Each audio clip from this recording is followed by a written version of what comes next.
এমন কি ঘটেছিল সেদিন যার কারণে প্রাণ চলে গেল যুক্তরাষ্ট্র প্রবাসী দুই সন্তানের মা বাংলাদেশি নারী নীলুফারের।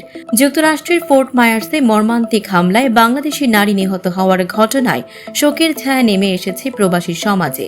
গ্রেফতার করা হয়েছে অভিযুক্তকে, কিন্তু সবার মনে একই প্রশ্ন, কি ঘটেছিল সেদিন? সিসিটিভির ফুটেজ ও প্রত্যক্ষদর্শীদের বর্ণনা অনুযায়ী 31 মার্চ মঙ্গলবার সকাল 10টার দিকে এটিএম মেশিনের টাকা তোলার চেষ্টা করে ব্যর্থ হয়ে ক্যাশিয়ার নীলুফারের কাছে টাকা দাবি করে অভিযুক্ত রোলবার্ট জোয়াচিন। এ সময় তিনি বলেন, আপনার মেশিন আমার টাকা নিয়ে গেছে, আমার টাকা দিন। জবাবে নীলুফার বলেন, আপনি হয়তো ভুল পিন নম্বর দিয়েছেন, এটিএম মেশিন তো আমার নয়, আমি টাকা দিতে পারবো না।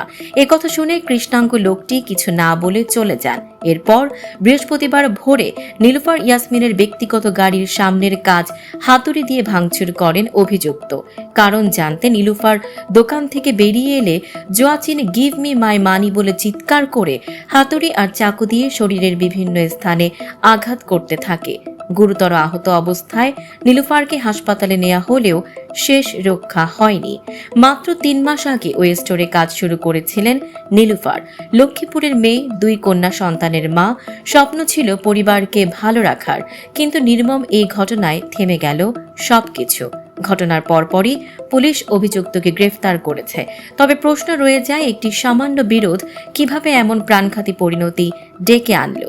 এই ঘটনা আবারও প্রবাসী নিরাপত্তা, মানবিকতা ও সহনশীলতার বিষয়গুলো সামনে এনে দিয়েছে।